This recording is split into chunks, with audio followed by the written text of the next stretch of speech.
And what I get today is just a verbal sorry. That's it. I have no recourse against anyone for anything.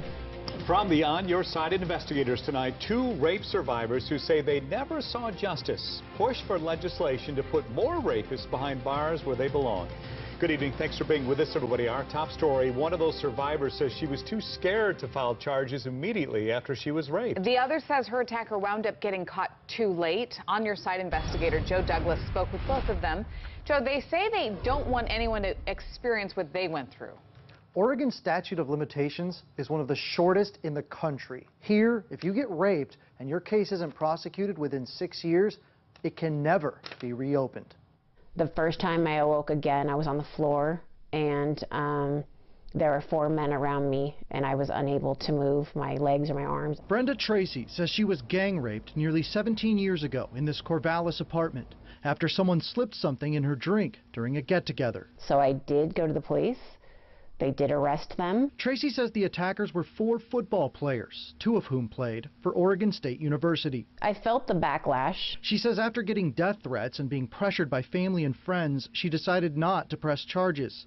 But last year, Tracy finally decided to talk publicly about the rape. I want to use my story for good.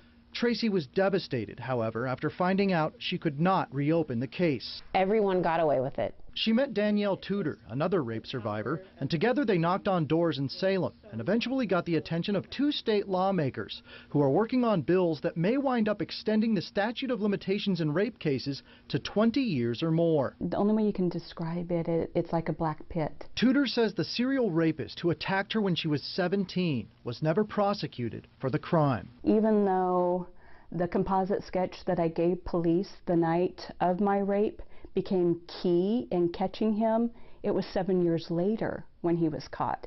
So that basically left me out of the justice system. It's kind of like being in a different kind of a prison. It's like I'm just searching for ways to find peace with it. It's something that should have changed a long time ago. There are 2 bills being drafted, one by State Senate President Peter Courtney and the other by Representative Jeff Barker. Back to you.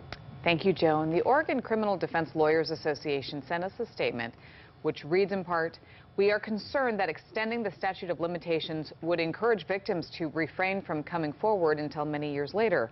Once critical evidence has disappeared, been tarnished, or lost, it is impossible for a trial to accurately distinguish the guilty from the innocent." Our investigators will stay on top of this story and bring you any new information we uncover. If you have a story they can help with, email investigators@katu.com.